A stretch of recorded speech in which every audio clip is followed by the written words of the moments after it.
நாம் அனைவரும் தயவு செய்து எழுந்து நிற்போம், ஜெபிப்போம்.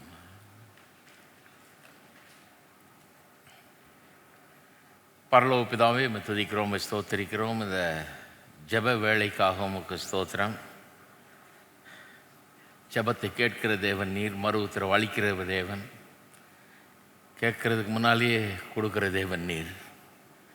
இன்றைக்கு எங்களுக்கு ஜெபத்தை நீர் கேட்குறபடியால் உமக்கு ஸ்தோத்திரம்.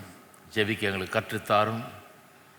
உம்முடைய இருதயத்தில் இருக்கிற அந்த வாஞ்சைகளை எங்களுடைய ஜெபமாய் ஆக்க எங்களுக்கு கிருபை செய்வீராக. வேத வசனம் எங்களை இந்த ஜெபத்தில் நடத்தட்டும். ஆவியானவர் ஜெபிக்க வேண்டிய காரியங்களை எங்களுக்கு போதித்து அதில் நடத்தட்டும். கர்த்தாவே, இன்றைக்கு உம்முடைய உள்ளத்தில் இருக்கிறவர்களை ஜெபிக்க எங்களுக்கு உதவி செய்திடணும். ஜெபிக்க கற்றுத்தருவீராக. இதில் பங்கு கொள்கிற ஜனங்களை ஆசீர்வாதத்தில் இங்கே வந்திருக்கிறவர்கள் மாத்திரமல்ல, இன்னும் பல்வேறு இடங்களிலிருந்து இதில் கலந்து கொண்டிருக்கிற மக்களையும் நீர் ஆசீர்வதிப்பீராக. இந்த நேரத்தை நம்முடைய கருத்தில் ஒப்படைக்கிறோம். இயேசுவின் நாமத்தில் ஜெபிக்கிறோம், ஆமென். உட்காரவும். 85வது சங்கீதத்தை திருப்பி வைத்துக் கொள்வோம். கர்த்தருடைய வார்த்தையை ஜெபமாக ஏறெடுப்பது எப்படின்றத போதிச்சு வர்றோம். ஏன்னா கர்த்தருடைய வார்த்தையை ஜெபமாக ஏறெடுக்கும்போது கர்த்தருடைய வார்த்தையின் மூலமாக ஆவியானவர் நம்ம எதுக்காக ஜெபம் பண்ணணுங்கிறத நடத்துகிறார். அப்போ ஒரு நாளும் நாம் எதிர்பாராத, நாம் எண்ணி பார்க்காத காரியங்களுக்குள்ளே ஆவியானவர் நம்ம நடத்துகிறார். ஜெபமே கர்த்தருடைய வார்த்தையிலிருந்து வருகிறது. அது நல்லது. அது அந்த மாதிரி பண்ணுறது. சில ஜெப குறிப்புகளெல்லாம் வச்சு பண்ணலாம். பட் எல்லா நேரத்துலையும் அதை பண்ணிகிட்டு இருக்க முடியாது. தினந்தோறும் நம்ம ஜெப வேளையில், அதாவது ஒரு மணி நேரம் ஜெபத்தில் வேத வாசிப்பில் செலவிடுறீங்கன்னா அது இந்த விதத்தில் செலவிடுறது ரொம்ப லாபகரமாக இருக்கும். ஏனென்றால் வசனத்தை வாசித்து அதை தியானித்து அதிலிருந்து ஆவியானவர் நடத்துகிறபடி ஜெப தேவைகளை உணர்ந்து அதுக்காக ஜெபிக்கும்போது அதில் மிகுந்த பலன் உண்டாகிறது. இப்போது சங்கீதத்தை நம்ம பயன்படுத்தி இதை கற்றுக் கொடுத்து கொண்டிருக்கிறோம். எப்படி கர்த்தருடைய வார்த்தையை பயன்படுத்தி ஜெபிப்பது என்பதை மக்களுக்கு போதித்து கொண்டிருக்கிறோம். சங்கீதங்களெல்லாம் ஜெபங்கள், கர்த்தருக்கு முன்பாக பாடல்களாக எழுதப்பட்ட ஜெபங்கள். ஆகவே இது ஜெபிக்கிறதுக்கு ரொம்ப ஏதுவாக அது இருக்கிறது. இப்பொழுது 85வது சங்கீதத்தை பார்க்க போகிறோம். 84 வரைக்கும் முடிச்சிட்டோம். 85வது சங்கீதத்தை பார்க்க போகிறோம். இங்கே நடக்கிறது ஒரு சாம்பிள் தான். காட்டுறோம் எப்படின்னு நம்ம ப்ராக்டிஸ் பண்ண முடியுது. அப்புறம் நீங்கள் போய் அதை உங்கள் விதத்தில் நீங்கள் அதை செய்யலாம். 85வது சங்கீதத்தை திருப்பிக் கொள்வோம். இந்த சங்கீதத்தில் முதலாவது அந்த மேலே இருக்கிற சூப்பர்ஸ்கிரிப்ஷன்னு சொல்லுவாங்க. அதாவது அந்த 85ஆம் சங்கீதம்னு போட்ட பிறகு 1ஆம் வசனம் ஆரம்பிக்கிறதுக்கு முன்னாடி ஒரு சின்ன ஒரு பேராகிராஃபில் போட்டிருக்காங்க பற்றியா. அது ரொம்ப முக்கியம். அது யாருக்கு, எந்த சூழ்நிலையில் எழுதப்பட்டது, எதற்காக எழுதப்பட்டது, யார் எழுதினது, இதெல்லாம் சில விவரங்கள்லாம் கொடுக்கப்படுமாங்க. அது நல்லது. ஏன்னா நமக்கு அது இந்த சங்கீதத்தை நல்லா புரிந்து கொள்வதுக்கு உதவுகிறது. கோராகின் புத்திரர் உள்ள ராகத் தலைவனுக்கு ஒப்புவிக்கப்பட்ட சங்கீதம் என்று சொல்லியிருக்கு. கோராகின் புத்திரரை பற்றி போன வாரம் 2 வாரமாக நம்ம பார்த்து வந்தோம். அவர்கள் தேவாலயத்தில் சில கடமைகளை செய்து வந்தார்கள். லேவியின் புத்திரர்களில் ஒருவர் தான் கோராகு. கோராகின் புத்திரர்கள் தான் இவர்கள், லேவியின் வம்சத்தில் வந்தவர்கள்.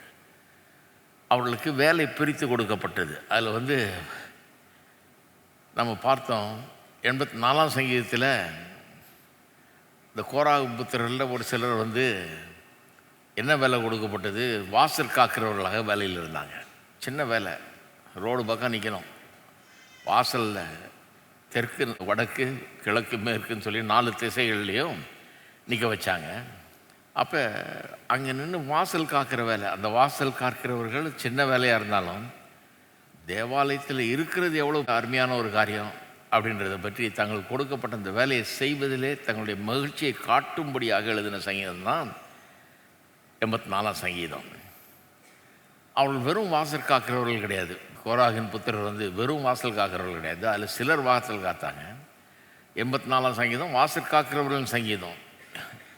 ஏன்னா அங்கே அப்படியே சொல்லியிருக்கு, அந்த வசனங்கள்லேயே அப்படி வருது. அது வாசலில் நிற்கிறதே பெட்டர். ஒரு நாள் தேவனுடைய ஆலயத்தின் வாசலில் நிற்கிறது 1000 நாட்கள் வேற எங்கேயாவது நிற்கிறது காட்டிலும் பெட்டர்னு சொல்கிறாங்க இல்லையா. அப்பட்டமாக அப்படி சொல்லப்பட்டிருக்கிறது. 85ஆம் சங்கீதம் இந்த கோராகின் புத்தரில் சிலர் பாடுகிற ஊழியத்தில் இருந்தாங்க இல்லையா? அந்த ராகத்தலைவனுக்கு ஒப்புவிக்கப்பட்ட சங்கீதம் இது என்று இங்கே சொல்லப்பட்டிருக்கிறது. சரி, இதில் முதல் 7 வசனம் மட்டும்தான் இன்றைக்கி நாம் பார்க்க போகிறோம். ஏன்னா அவ்வளோதான் டைம் இருக்கும். மீதியை அடுத்த வாரம் பார்ப்போம்.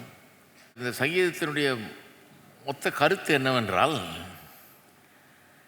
இந்த ஜனம் ஒரு டவுன் காஸ்ட் பீப்புளாக இருக்காங்க. அதாவது ஒரு சோர்ந்து போய் வாழ்க்கையில், கடவுளுடைய ஜனம்தான் இஸ்ரவேல் ஜனம், தேவனுடைய பிள்ளைகள் தான்.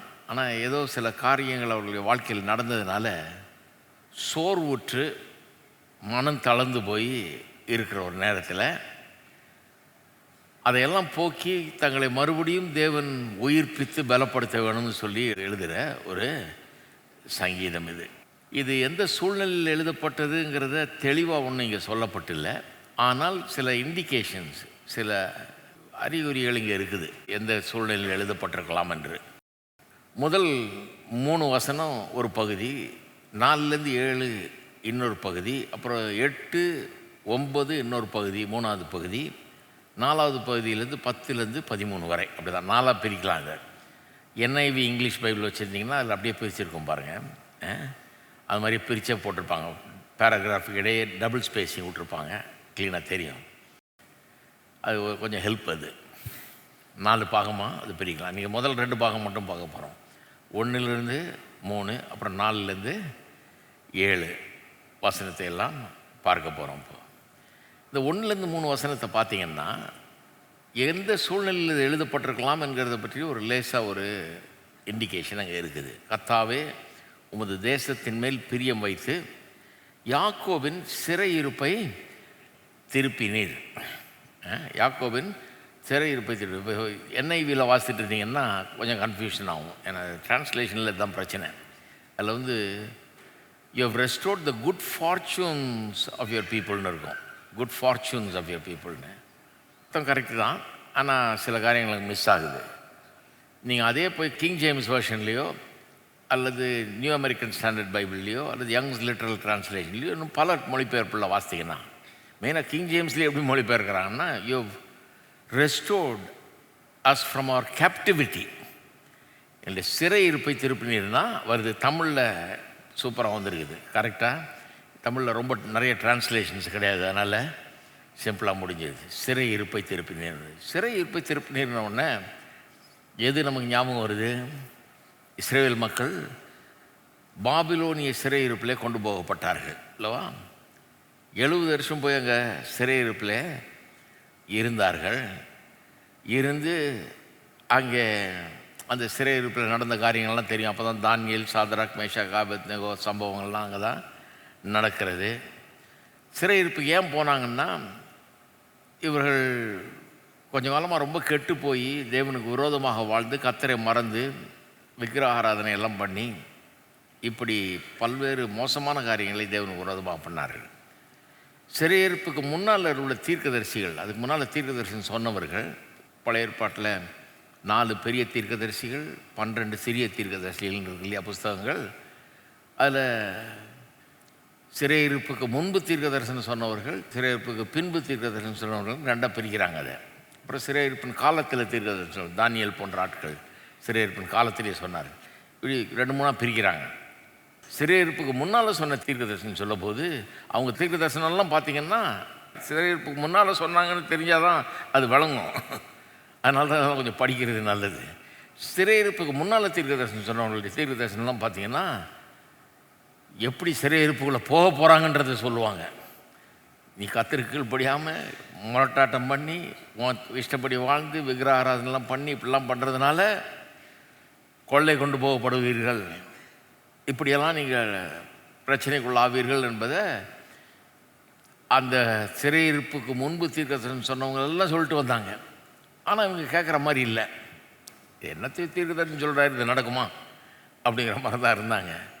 கடைசியில் தீர்க்க தரிசனம் சொன்ன மாதிரி அப்படியே நடந்தது. இந்த தீர்க்கதரிசிகள் சொல்கிறத கேட்கக்கூடாதுன்னு அவங்க தங்களுக்குன்னு தீர்க்கதரிசிகளை உண்டு பண்ணிக்கிட்டாங்களாம். நீ நல்லா இருப்ப, உனக்கு நல்ல காரியம் நடக்க போகுது, இந்த குடுகுடுப்புக்கார மாதிரி பூமு மாடு கொண்டாடுவோம் பாருங்க, கொண்டாந்து நம்ம வீட்டுக்கு முன்னால் நிறுத்திக்கிட்டு நல்ல காலம் பிறக்க போகுதுன்னா அந்த மாதிரி தீர்க்கதரிசிகளுக்கு கொஞ்சம் பேர் துட்டு கொடுத்து ஏற்படுத்திக்கிட்டார்களாம் அவங்க. ஏன்னா இந்த தீர்க்கதரிசனம் கேட்கறதுக்கு கஷ்டமாக இருக்குது. ஒழுங்காக தீர்க்கதரிசனம் சொன்ன ஜெரேமியா போன்ற ஆளுகளை போட்டு சிறையில் வச்சு பாடுபடுத்தி அந்த ஆளை எவ்வளோ கஷ்டப்படுத்தினாங்க. ஒன்றுத்துக்கு உதவாத ஆளுங்களை துட்டுக்குன்னு காசை வாங்கிட்டு தீர்க்கதரிசனம் சொல்கிற ஆளை பெரிய உயர்த்தி வச்சுக்கிட்டு இந்த மாதிரிலாம் பண்ணாங்க. சிறையிருப்பில் சும்மா ஒன்று கடவுள் அதை லேஸில் அனுமதிக்கல பாருங்கள். சொல்லி சொல்லி வான் பண்ணி எச்சரித்து எல்லாம் பண்ணி கடைசியில் கேட்காமல் போனதுனால ஒரு தண்டனையாக தான் அந்த சிறையிருப்பு நடந்தது. பாபிலோனிய சிறையிருப்புங்கிறது அவர்கள் டிசர்வ் பண்ணினா அவர்களுக்கு பொருத்தமான ஒரு தண்டனை. அது கர்த்தரை மறந்து கர்த்தருக்கு விரோதமாக வாழ்ந்து தேவனாகிய கர்த்தரை தவிர வேறு எந்த தேவனும் இருக்கக்கூடாதுன்னு சொன்னால் இவங்க பாட்டுக்கு இஷ்டத்துக்கு எல்லாத்தையும் கொண்டாந்து பண்ணி எல்லாம் பண்ணதுனால சிறையிருப்பு நடந்தது. 70 வருஷம் அங்கே சிறையிருப்பில். ஆனால் கர்த்தர் மறக்கலை அவங்கள.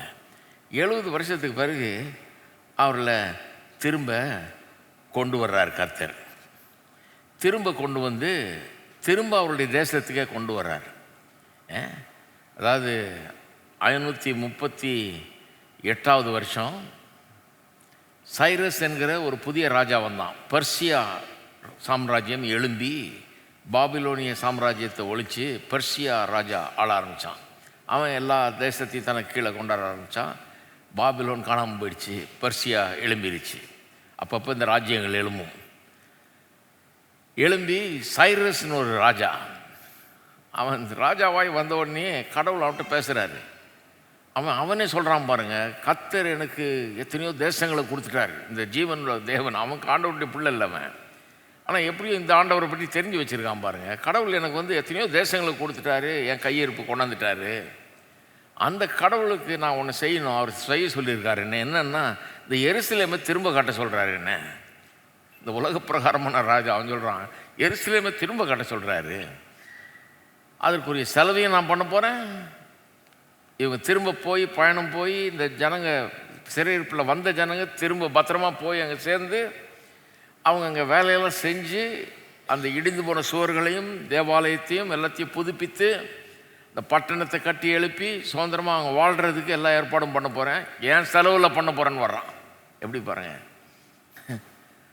கர்த்தர் அற்புதமானவர். கர்த்தர் நமக்கு உதவி செய்யணும்னு காத்துக்கிட்டு இருக்கிறாரு. கர்த்தர் பாருங்கள், அவ்வளோ முரட்டாட்டத்துக்கு பிறகு இவங்களை மறக்கலை. ஏன்னா ஆபிரகாமோடு பண்ண உடன்படிக்கை அப்படி கைவிட மாட்டேன்னு பண்ணிட்டார் ஆண்டவர். அதனால் 70 வருஷம் அவங்க அங்கே இருந்தப்போ கூட அவங்கள கைவிடலை கர்த்தர். அவங்க மூலமாக பலத்த காரியங்களை நடப்பித்தார். அவங்க மத்தியில் தீர்க்கதரிசிகளை எழுப்பினார் கர்த்தருடைய வார்த்தையை பேசுகிறதுக்கு. அவங்களுக்கு அந்த அந்நிய தேசத்தில் கூட அவர்களுக்கு பல விதத்தில் உபகாரங்கள் நடக்கும்படியாக கர்த்தர் வாசலில் திறந்தார், எல்லாம் பண்ணார். கர்த்தர் மறக்கலை. 70 வருஷத்துக்கு பிறகு திருப்ப கொண்டு வர்றாரு. அப்போ இந்த சங்கீதம் அப்படிப்பட்ட ஒரு சூழ்நிலையை பின்னணியாக கொண்டு எழுதப்பட்ட ஒரு சங்கீதம். அதுதான் இங்கே முதல் 3 வசனங்களில் பார்க்குறோம். கர்த்தாவே உமது தேசத்தின் மேல் பிரியம் வைத்து, இஸ்ரவேல் தேசத்தை சொல்கிறாங்க, யூதா தேசத்தை சொல்கிறாங்க, பிரியம் வைத்து யாக்கோபின் சிறையிருப்பை திருப்பினீர். தமிழில் ரொம்ப க்ளீனாக வந்துடுச்சு. சிறையிருப்பை திருப்பிட்டீர். சிறையிருப்பில் போயிருந்தவங்களை திரும்ப கொண்டு வந்துட்டீர். உமது ஜனத்தின் அக்கிரமத்தை மன்னித்து அவர்கள் பாவத்தை எல்லாம் மூடினீர். உமது உக்கிரத்தை எல்லாம் அடக்கி கொண்டு உமது கோபத்தின் எரிச்சலை விட்டு திரும்பினீர். சரி, அப்போ அதுதான் இதனுடைய ஹிஸ்டாரிக்கல் செட்டிங்னா, அந்த சம்பவம் தான் இதனுடைய சரித்திரபூர்வமான பின்னணின்னு சொன்னால், அந்த சம்பவத்தில் தான் இதை ஜபமாக ஏறெடுக்கிறாங்கன்னு சொன்னால், அப்போ அவர்களுடைய ஜபத்துக்கு பதிலளித்து கர்த்தர் எப்படி காரியங்களை செய்தாருங்கிறதையும் அந்த சரித்திரத்திலே வாசிக்கிறோம். என்ன ஆச்சுன்னா, திரும்ப வந்தாங்க இல்லையா, திரும்ப தேவாலயத்தை கட்டுறாங்க. 520 BCயிலேருந்து 515 BCக்குள்ளே அந்த 5 வருஷத்துக்குள்ளே கட்டி முடிச்சிட்டாங்க. தேவாலயத்தை திரும்ப எழுப்பிட்டாங்க. மதில்களை கட்டலான்னு கட்டின போது என்ன இருக்குது, மதில்களை சில எதிரிகள் வந்து இடித்து போட்டு பட்டணத்து வாசலையும் எரித்து போட்டாங்க. இதெல்லாம் சில சம்பவங்கள் நடந்தது. அதை கேள்விப்பட்டு நெகேமியா எழுதுகிறார். அதை கேள்விப்பட்டு நான் கண்ணீர் விட்டு அழுதேன் அப்படிங்கிறார். அப்போ அப்படிப்பட்ட ஒரு சூழ்நிலையில், அதாவது தேவாலயத்தை கட்டி முடிச்சாச்சு, எப்படியோ பட்டணத்தை திருப்பி கட்டி எழுப்பலாம், இந்த செவரெல்லாம் திருப்பி கட்டி எழுப்பலாம், மதில்களெல்லாம் கட்டி எழுப்பலான்னு பார்த்தப்ப சில எதிரிகள் இருந்து வேலை செய்து கொண்டிருக்கிறார்கள். அந்த சூழ்நிலையில் எழுதப்பட்ட ஒரு சங்கீதம், கர்த்தருடைய உதவியை நாடி இவர்கள் எழுதுகிறார்கள். எழுதும்போது அதற்கு பதிலாக தான் இந்த செவரை எழுப்புறதுக்காக, இதை கட்டி செய்து முடிக்கிறதுக்காக, அது மட்டும் இல்லை, பெரிய ரிஃபர்மேஷனை, ஒரு மறுமலர்ச்சியை இஸ்ரவேல் மக்கள் மத்தியில், ஆவிக்குரிய மறுமலர்ச்சியை, நமக்கு ப்ராட்டஸ்டன்ட் ரிஃபர்மேஷன் வந்தது இல்லையா, அது மாதிரி ஒரு ஆவிக்குரிய மறுமலர்ச்சி கொண்டு வரும்படியாக, புதிய ஒரு ஆவிக்குரிய எழுப்புதலை அங்கே கொண்டு வரும்படியாக நெகேமியாவை கர்த்தர் பயன்படுத்துகிறார். அவர் வந்து எல்லாத்தையும் மாற்றி அமைக்கிறார். நெகேமியா வந்து எல்லாத்தையும் மாற்றி அமைத்து ஒரு பெரிய ஒரு எழுச்சியை ஜனங்கள் மத்தியில், ஒரு சந்தோஷமான ஒரு எழுச்சியை, ஆவிக்குரிய எழுச்சியை அவர் மத்தியில் கொண்டு வர்றார். அது வந்து இந்த ஜெபத்துக்கு பதிலாக கிடைத்த ஒரு ஜெபத்தின் பதில் என்று சொல்லுகிறார்கள். சரி, இது எப்படி நமக்கு இன்றைக்கி அப்ளை ஆகுது? இன்றைக்கும் கூட பல்வேறு சூழ்நிலை நிமித்தமாக அதைரியப்பட்டு சோர்ந்து போய் நம்முடைய காரியங்கள் நம்முடைய வாழ்க்கையில் நாம் நினச்சபடி நடக்கலைங்கிறதுனால சிலர் சோர்வுற்று இருக்கலாம். ஒரு வேளை காரியங்கள் நடக்கலையே, நம்ம நினச்சபடி நடக்கலையே, கடவுள் நம்ம கூட இல்லையோ அப்படிங்கிற மாதிரி நினைத்து கொண்டிருக்கலாம், வருந்தி கொண்டிருக்கலாம், வேதனைப்பட்டு கொண்டிருக்கலாம். அப்படி சோர்வு வரும்போது நாம் என்ன பண்ணுவோம்? எனக்கு அப்படி நேரங்கள் வந்திருக்கும்போது நான் என்ன பண்ணுவேன்னா ஜெபம் பண்ணுவேன். ஜெபம் பண்ண பிறகு எங்கேருந்தோ ஒரு புது வல்லமை வந்து கிடைக்குது பாருங்கள். நான் அங்கே அந்த பழைய இடத்துல முதல்ல ஆரம்பித்தப்போ அங்கே அந்த இதை கட்டிகிட்டு இருக்கணும் ஷெட்டை. எனக்கு தெரிஞ்ச ஒருத்தன் அங்கே என் கூடயே வளர்ந்தவன், பிரசவாக்கத்தில். அங்கே எல்லாரையும் தெரியும் எனக்கு அந்த காலத்தில். அவன் என்னை ரோட்டில் பார்த்துட்டு சொன்னான், இங்கே போய் கட்டுறியடா, யாராவது வருவானா கோயிலுக்கு? உனக்கு மண்டையில் அறிவு இருக்கான்ட்டான். அப்படியே கேட்டான். என்ன மண்டையில் அறிவு இருந்தால் ஒரு கல்லறைக்குள்ளே கட்டினா எவன் வருவான் கோயிலுக்கு? அவன் ஒரு கிறிஸ்தவன், இங்கே பக்கத்தில் ஒரு கோயிலுக்கு போகிறவன், எவன் வருவான் அப்படின்னா எனக்கு அப்படியே என் மனசு அப்படியே புண்பட்டுருச்சு. நான் நீங்கள் நடந்து வந்துகிட்டு இருக்கேன், அந்த உள்ளே என்ன நடக்குதுன்னு பார்க்கலாம், கட்டிட வேலை நடந்துகிட்ருக்கு, பார்க்கலான்னு வந்துட்டுருக்கேன். அவன் எப்படி சொல்லிட்டான். அப்படியே திரும்பி வீட்டுக்கு போயிட்டு கதவை சாத்திட்டு கண்ணீர் விட்டு அழுதேன் ஒரு நாளெல்லாம். அவன் சொன்னது என் மனது அப்படி புண்படுத்திருச்சு. நான் 10 வருஷம் வெளிநாட்டிலலாம் இருந்துட்டு அப்போ வந்திருக்கிறேன். எனக்கு செல்ஃப் பிட்டி மாதிரி ஆயிடுச்சு. அதெல்லாம் விட்டுட்டு இங்கே வந்து நான் கடைசியில் ஒரு கல்லறைக்குள்ளே இந்த மாதிரி ஒரு குடிசையில் நடத்திட்டு இருந்து இப்போ இதை கட்ட பார்த்தா இவன் இப்படி சொல்கிறான்னு ஒருத்தனும் வரமாட்டான். எதுக்கு கட்டுற, உனக்கு மண்டையில் அறிவு இருக்கான்னு கேட்குறான். என்ன ஆண்டவர் இது, இப்படி என்னை கொண்டாந்து இந்த மாதிரி கொண்டாந்து நிலையில் விட்டுட்டீரே, நல்லா இருந்திருப்பேன் நான் எங்கேயாவது, இந்த மாதிரி ஒரு ஊரில் இப்படி ஒரு இடத்துல கொண்டாந்து என்னை விட்டுட்டீரேன்னு நானே எனக்காக பரிதாபப்பட்டு அழுது கண்ணீர் வெடித்தேன் பாருங்கள். ஒரு நாளெல்லாம் வெளியே வரல, சாப்பிடல, ஒன்றும் பண்ணல, வெளியே வரல. ஆனால் அன்றைக்கி முழு நாளும் பைபிளை வாசித்தேன், ஜெபம் பண்ணேன். அழுதது கொஞ்சம்தான். முழு நாளும் பைபிளை வாசித்தேன், ஜெபம் பண்ணேன். வேதம் சொல்கிறது மாதிரி கர்த்தருக்கு காத்திருக்கிறவர்கள் புது பலன் அடைந்து செட்டையில் அடித்து எழும்புவார்கள் அப்படின்ன மாதிரி செட்டை அடித்து எழும்ப ஆரம்பிச்சிட்டேன். அவ்வளோ ஒரு டவுன் ஃபீலிங் பாருங்கள், டவுன் ஹார்ட்டட்னஸ். அப்படியே கீழே போயிடுச்சு. அப்படியே சும்மா அதில் பாதாளத்துக்கு போட்ட மாதிரி போயிடுச்சு ஃபீலிங். இதுலேருந்து மேலே வரவே முடியாதுன்ற அப்படியே தூக்குறார் ஆண்டவர். எப்படின்னா கர்த்தருடைய வார்த்தையை கொண்டு ஜெபத்தின் மூலமாக ஜெபிச்சேன், எல்லாம் பண்ணேன். கர்த்தர் அப்படியே பெரிய நம்பிக்கையை தர்றார் கர்த்தர் எனக்கு. அதில் முதல் காரியம் என்ன பண்ணேன்னா, வசனத்தை வாசித்து ஜெபம் பண்ணது மட்டும் இல்லை, நான் பின்னோக்கி பார்த்தேன். கர்த்தர் எனக்கு எல்லாம் செஞ்ச காரியங்களை பின்னோக்கி பார்த்தேன். இது வரைக்கும் எனக்கு என்ன செஞ்சுருக்கார், எப்படி என்ன நடத்தி இருக்கிறார் கர்த்தர் என்பது நம்ம பாருங்கள். ரொம்ப சோர்ந்து போயிருக்கும்போது ஏன் சோர்ந்து போகிறோம்னா, எதிர்நோக்குகிற காரியங்கள் நடக்குமா நடக்காதான் அந்த மாதிரி ஒரு சூழ்நிலை இருக்குது. ஒன்று நல்லது ஒன்றும் நடக்கிற மாதிரி தெரியல. இன்றைக்கும் நடக்கிற மாதிரி தெரியல, நாளைக்கு நடக்க போகிற மாதிரியும் தெரியல. இப்போ இன்றைக்கி நடக்கிறதையும் பார்க்கக்கூடாது, நாளைக்கு என்ன வரும்ன்றதையும் யோசிக்கக்கூடாது. இப்போ என்ன பண்ணணும்? இப்போ தான் பின்னோக்கி பார்க்குற நேரம். ஏன்னா இங்கே ஒன்றும் பார்க்குறதுக்கு இல்லை, இங்கே ஒன்றும் நம்ம ஊக்குவிக்கிறதுக்கு ஒன்றும் இல்லை. இப்போ என்ன பண்ணணும்? பின்னோக்கி பார்க்க வேண்டும். நான் அதை நல்லா கற்றுக்கிட்டேன் பாருங்கள். இப்போ கூட சோறு விட்டேன்னா பின்னோக்கி பார்க்குறேன். இப்போ பின்னோக்கி பார்க்குறதுக்கு எனக்கு இப்போ நல்லா வயசாகிடுச்சு, ரொம்ப வருஷம் இருக்குது பின்னோக்கி பார்க்குறதுக்கு. என் ஆரம்ப காலத்துலேருந்து 20 வயசுலேருந்து நான் பின்னோக்கி பார்க்குறேன். கத்தருக்குன்னு ஊழியத்துக்குன்னு நான் வந்த நாள் முதற்கொண்டு இன்றைக்கு வரைக்கும் கடவுள் என்னை எப்படியெல்லாம் நடத்தியிருக்கிறாரு. எவ்வளோ பயந்தேன், எவ்வளோ நம்பிக்கையற்றவனாக இருந்தேன், எப்படிப்பட்ட சூழ்நிலையெல்லாம் இருந்தேன், ஒன்றுமே இல்லாமல் இருந்தேன், எதுவும் செய்ய முடியுமான்ற ஒரு நம்பிக்கையே கூட இல்லை எனக்கு. ஏன்டா இதுக்கு வந்தோன்னு கூட யோசிச்சிருக்கிறேன், சந்தேகப்பட்டிருக்கிறேன், அழைக்கப்பட்டிருக்கிறோமான்னு கூட சந்தேகம், அப்படியெல்லாம் இருந்தேன். அதிலிருந்து கர்த்தர் என்னை கொண்டாந்து படிப்படியாக நடத்தி இந்நாள் வரைக்கும் நடத்தியிருக்கிறார். அதெல்லாம் திரும்ப நான் நினைத்து பார்ப்பது உண்டு. நான் ஏன் சொல்கிறேன்னா, அந்த மாதிரி சூழ்நிலையில் நீங்கள் மனுஷனாக பிறந்து இந்த உலகத்தில் வாழ்ந்தால் பல இன்னல்கள், துன்பங்கள், கஷ்டங்களை சந்திக்க வேண்டியதாக இருக்குது. சில நேரத்தில் அது அப்படி நடக்குது. ஏதாவது ஒரு கஷ்டம், எவனாவது ஒருத்தன் இவனை மாதிரி வந்து அன்றைக்கே சொல்லிட்டு போயிட்டே இருப்பானு. அவனுக்கு வாயே வலிக்காது. அவனுக்கு என்ன ஆக போகுது? அவனுக்கு ஒன்றும் இல்லை. அவன் வந்து வாயலோடனே என்ன தேவை ஒன்று சொல்லிட்டு போக வேண்டியது. சொல்லிவிட்டு அவன் பாட்டுக்கு போயிட்டான். அவன் போய் நிம்மதியாக ஜாலியாக போய் சாப்பிட்டுட்டு தூங்கியிருப்பான்னு நினைக்கிறேன். எனக்கு தானே பிரச்சனை, எனக்கு அப்படியே மனம் சோர்ந்து போயிடுச்சு. அப்போ பின்னோக்கி பார்க்க வேண்டும்.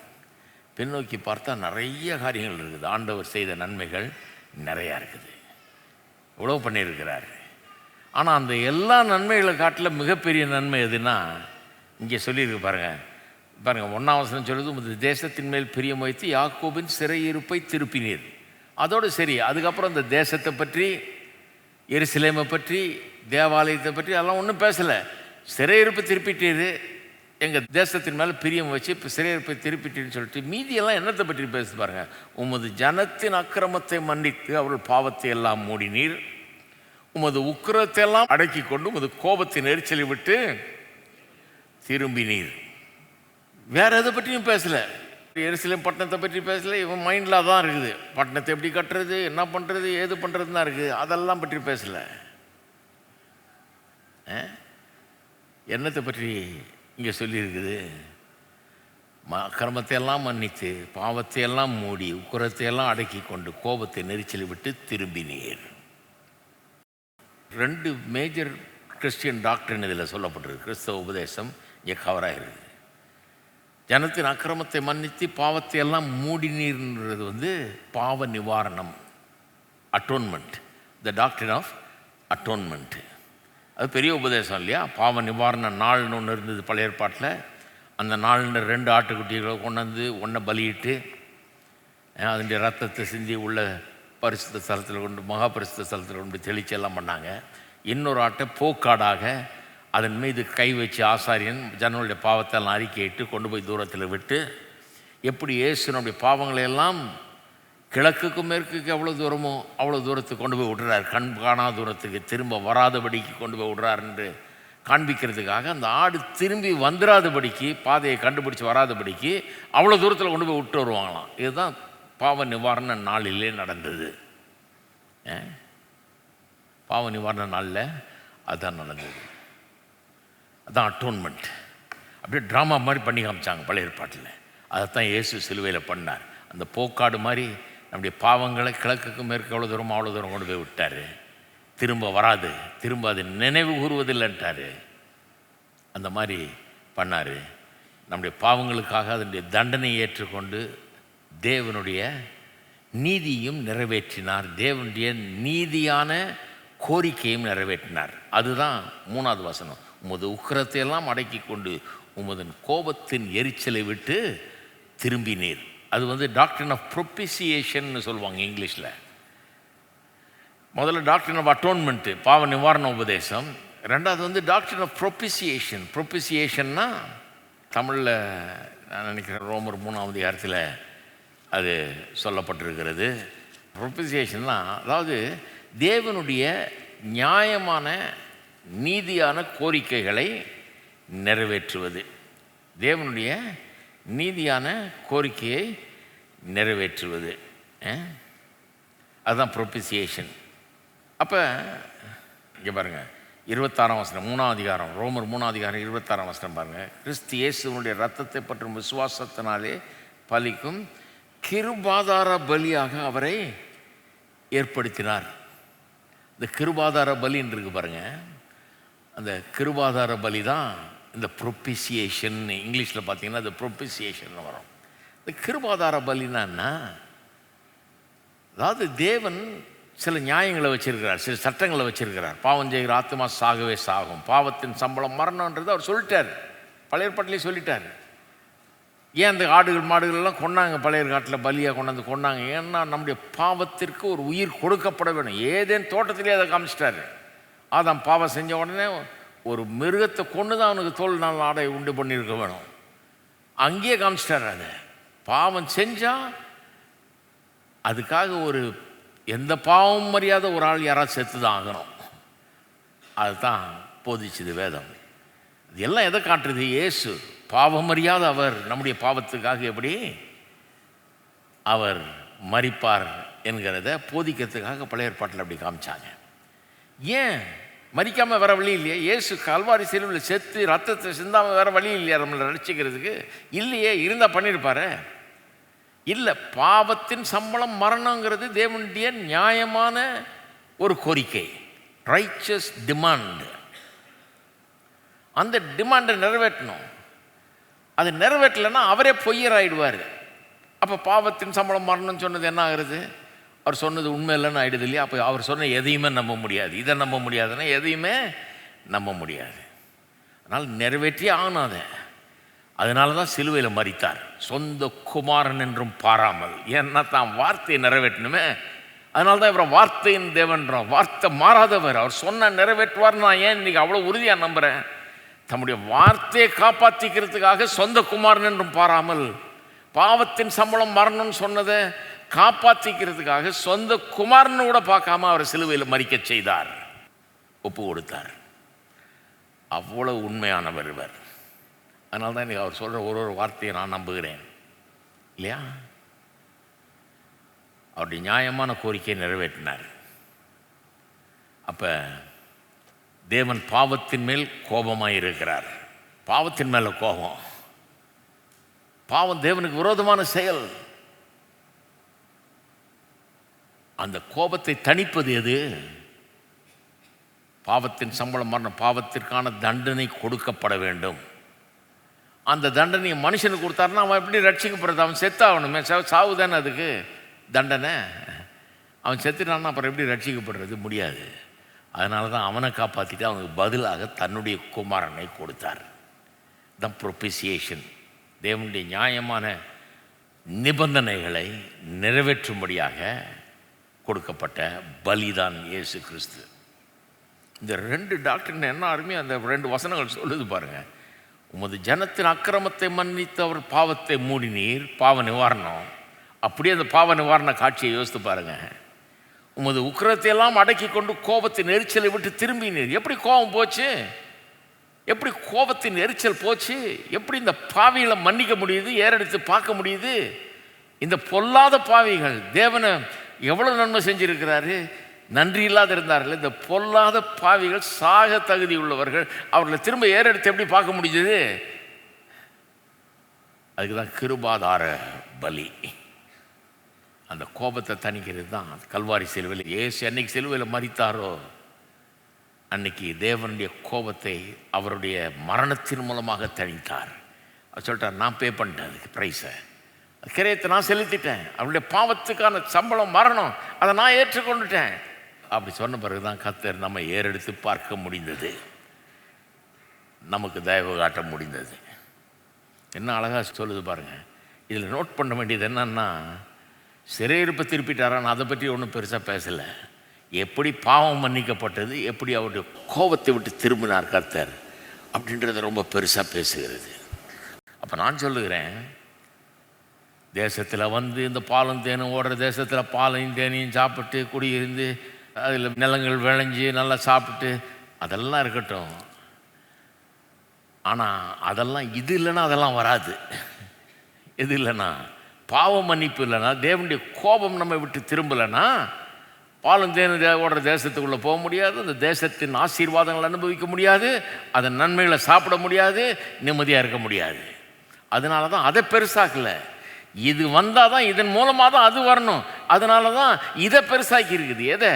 பாவ மன்னிப்பையும் தேவனுடைய உக்கிரத்தை விட்டவர் திரும்புவதையும் வேதம் பெருசுப்படுத்துகிறது. இருக்கீங்களா?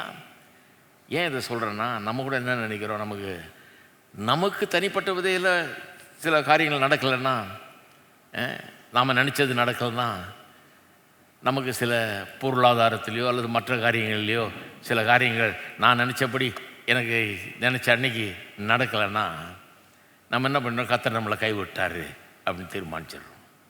பண்ணவே கூடாது. பாருங்கள், பண்ணவே கூடாது. இது மேலே கவனத்தை செலுத்தக்கூடாது. கவனத்தை இது மேலே வைக்கக்கூடாது. எனக்கு இது நடந்ததா, எனக்கு அது நடந்ததா, எனக்கு இது கிடச்சிதா, அது கிடச்சிதா. இதெல்லாம் கிடைக்குங்க. ஆனால் எது மேலே கவனம் செலுத்தணும்? எல்லாத்த காட்டிலும் எனக்கு பெரிய மேன்மையான நான் என் பாவங்கள் மன்னிக்கப்பட்டது, மூடப்பட்டது. அக்கிரமத்தை மன்னித்து பாவங்களை மூடிட்டார் கர்த்தர். இதை மாதிரி ஒரு பெரிய பாக்கியம். இதற்காக நான் கர்த்தரை துதிக்க போகிறேன்.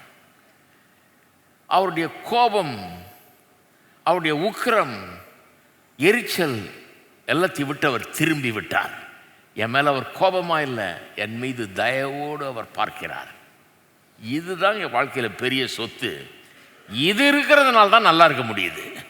இது இருக்கிறதுனால தான் மீதியெல்லாம் வருது. நம்ம எங்கே ஆரம்பிக்கிறோம்? இது நல்லது நடந்தது அவனுக்கு, அந்த நல்லது அங்கே ஆரம்பிக்கிறோம். அங்கே ஆரம்பிக்கக்கூடாது. எங்கே ஆரம்பிக்கணும்? பாவங்களை எல்லாம் மன்னித்து, அக்கிரமங்களெல்லாம் மன்னித்து, பாவங்களெல்லாம் மூடி, அவருடைய உக்கிரத்தை எல்லாம் அடக்கி கொண்டு கோபத்தின் எரிச்சலை விட்டு அவர் திரும்பிட்டார். இதுதான் எனக்கு கிடைச்ச மிகப்பெரிய பாக்கியம். இன்னைக்கு நான் சொல்கிறேன், வேறு எந்த நன்மையும் நடக்கலாம் கூட இதுக்காக கர்த்தரை ஸ்தோத்திரிங்க, இதில் மகிழுங்கள், இதில் களி கூறுங்க. நான் சொல்கிறேன், இது மற்ற எல்லாத்துக்கும் வாசலை திறந்து விடும். எல்லா தேவாசீர்வாதங்களுடைய வாழ்க்கையில் நிச்சயமாக வரும். ஏன்னா கர்த்தர் உங்களை தயவோடு பார்க்குறாருன்னா, அவர் முகத்தை உங்கள் மேலே பிரகாசிக்க பண்ணுறாருன்னா, இதெல்லாம் நல்ல காரியங்களும் நடக்க ஆரம்பிச்சிடும். ஒன் ஆஃப்டர் தி அதர், ஒன்றுக்கு பின் ஒன்று அது பாட்டுக்கு நல்ல காரியங்களாக நடக்க ஆரம்பிக்கும். நம்ம நல்ல காரியங்கள் மேலே மனசை வைக்கிறது இல்லை, அவர் மேலே மனசை வைக்கிறோம். அவருடைய பாவ மன்னிப்பை பெருசாக எண்ணுகிறோம். அவருடைய கோபம் நம்ம மேலே இல்லைங்கிறத பெருசாக நினைக்கிறோம். எத்தனை பேர் நீங்கள் அதை நம்புறீங்க? எல்லாம் சொல்லுங்கள். அக்கிரமத்தை எல்லாம் மன்னித்து பாவத்தை எல்லாம் மூடி இருக்கிறார். அவருடைய உக்கிரத்தை எல்லாம் அடக்கி கொண்டு கோபத்தின் எரிச்சலை விட்டு திரும்பினார். என்னை தயவோடு பார்க்கிறார், என் மீது பிரியம் வைக்கிறார், சிறையிருப்பை திருப்பி இருக்கிறார். பாவம் பிசாசு என்பவர்களின் சிறையிருப்பிலிருந்து என்னை திருப்பி விட்டார். இது எவ்வளோ பெரிய மேட்டர் இது! எத்தனை பேர் சொல்கிறீங்க இதை பற்றி கர்த்தரை ஸ்தோத்திரிக்கலான்னு? எல்லாம் கர்த்தரை ஸ்தோத்திரிங்க. கொஞ்ச நேரம் ஜெபம் பண்ணுங்க. கர்த்தர் இந்த பெரும் பாக்கியத்தை நமக்கு தந்திருக்கிறபடினால் நம்ம முதல்ல கர்த்தரை ஸ்தோத்திரிப்போம். ஸ்தோத்திரங்கத்தாவே எல்லாம் கரங்களை உயர்த்தி உள்ளங்களை உயர்த்தி ஸ்தோத்திரிப்போம். ஸ்தோத்திரம் தேவனே, உமக்கு ஸ்தோத்திரம். ஓ ஸ்தோத்திரம், நாங்கள் கண்ட பெரும் பாக்கியம் இது கர்த்தாவே. ஓ உமக்கு ஸ்தோத்திரம், ஸ்தோத்திரம். எங்கள் மீது பிரியம் வைத்திருக்கிறீர், பிரியம் வைத்திருக்கிறீர், சிறையிருப்பை திருப்பி இருக்கிறீர். எங்கள் ஜனத்தின் அக்கிரமத்தை எல்லாம் மன்னித்து கர்த்தாவே எங்கள் பாவத்தை எல்லாம் மூடி இருக்கிறீர். ஓ உம்முடைய உக்கிரத்தை எல்லாம் அடக்கி கொண்டு கோபத்தின் எரிச்சலை எங்களை விட்டு திருப்பி இருக்கிறீர். ஓ உமக்கு ஸ்தோத்திரம். எங்கள் மீது நீர் தயவாய் காண்பிக்கிறபடியாக உமக்கு ஸ்தோத்திரம். நாங்கள் உம்முடைய தயவுக்கு பாத்திரர்களாகி விட்டோம் இன்றைக்கு. ஓ உம்முடைய தயவுக்கு நாங்கள் பாத்திரர்கள், உம்முடைய தயவுக்கு நாங்கள் பாத்திரர்கள், உம்முடைய தயவுக்கு நாங்கள் பாத்திரர்கள் என்பதற்காக உமக்கு நன்றி செலுத்துகிறோம் கர்த்தாவே. உம்முடைய தயவுக்காக உமக்கு ஸ்தோத்திரம், கிருபைக்காக உமக்கு ஸ்தோத்திரம். எங்களுக்காக கிருபாதார பலியாக மாறி தேவனுடைய கிருபை எங்கள் பக்கம் திருப்பி விட்டபடியாக உமக்கு ஸ்தோத்திரம் கர்த்தாவே. ஓ உமக்கு ஸ்தோத்திரம், ஸ்தோத்திரம், ஸ்தோத்திரம், ஸ்தோத்திரம் தேவனே, உமக்கு ஸ்தோத்திரம். ஸ்தோத்திரம் கர்த்தாவே, உமக்கு ஸ்தோத்திரம், ஸ்தோத்திரம் தேவனே. ஓ ஓ உம்மை துதிக்கிறோம் கர்த்தாவே, உம்மை துதிக்கிறோம் துதிக்கிறோம் துதிக்கிறோம் துதிக்கிறோம் தேவனே. உமக்கு ஸ்தோத்திரம் ஸ்தோத்திரம் ஸ்தோத்திரம் ஸ்தோத்திரம் தேவனே. அப்படியே இன்னைக்கு உள்ளத்தில் சோர்ந்து போயிருக்கிறவர்கள், வாழ்க்கையில் பல்வேறு பிரச்சனைகள் நிமித்தமாக சோர்ந்து போயிருக்கிறவர்கள், அவரெல்லாம் இன்னைக்கு கொஞ்சம் பின்னால் நோக்கி பாருங்கள். கொஞ்சம் பின்னால் நோக்கி பாருங்கள். எவ்வளோ தூரம் வந்திருக்கிறீங்க, எங்கே இருந்தீங்க, இப்போ எப்படி இருக்கிறீங்க? சில நேரத்தில் அதை மறந்துடுறோம் பாருங்கள். இன்றைக்கி பிரச்சனையே பேசிகிட்டு இருக்கிறோம், நாளைக்கு பற்றியே பயந்துக்கிட்டு இருக்கிறோம். பின்னால் நோக்கி பாருங்கள். பின்னால் நோக்கி பார்த்து கர்த்தர் என்னெல்லாம் பண்ணியிருக்கிறார் என்பதை எண்ணி பாருங்கள். அது பண்ணதில் பெரிய காரியம் வந்து அந்த பாவத்தை மன்னித்தது, கோபத்தை திருப்பி கொண்டது. இதுதான் பெரிய காரியம். மீதி நல்ல காரியமெல்லாம் நம்முடைய வாழ்க்கையில் ஒன்றொன்னா நிச்சயமாக நடக்கும் என்பதில் சந்தேகமே கிடையாது, இல்லையா? அப்போ சோர்ந்து போகிறவர்களுக்கு சொல்லுகிறேன், இப்போ அதுக்கு பெரிய மருந்து என்னென்னா பின்னோக்கி பார்க்க வேண்டும், பின்னோக்கி பார்க்க வேணும். அப்போ கொஞ்ச நேரம் நான் ஜெபம் பண்ணுவோம். நம்முடைய வாழ்க்கையின் ஆரம்பத்திலிருந்து கர்த்தர் நமக்கு செய்த எல்லா நன்மைகள், பாவத்தை மன்னித்து நம்மளை அவரிடத்தில் கொண்டு வந்து சேர்த்து அவருடைய தயவுக்கு பாத்திரராக்கி, நீ எவ்வளோ நன்மைகளை செஞ்சுருக்கிற, அதில் பெரிய நன்மை இதுதான். அது மட்டும் இல்லை, எவ்வளோ பூலோகத்துக்குரிய எத்தனை நன்மைகள் எல்லாம் நமக்கு செஞ்சுருக்கிறார். எல்லாத்துக்காக கர்த்தரை துதியுங்கள், ஸ்தோத்திரியுங்கள். ஸ்தோத்திரம் கர்த்தாவே, உமக்கு ஸ்தோத்திரம் ஸ்தோத்திரம் தேவனே. பின்னோக்கி பார்க்கிறேன். இத்தனை ஆண்டுகளாக எல்லா இடையூறுகள் மத்தியிலும், கஷ்டங்கள் மத்தியிலும், துன்பங்கள் மத்தியிலும், சவால்கள் மத்தியிலும் கூடவே இருந்து நடத்தி இருக்கிறீர். பக்க பலமாக இருந்திருக்கிறீர், பலனாக இருந்திருக்கிறீர், அரணாக இருந்திருக்கிறீர், கோட்டையாக இருந்திருக்கிறீர்.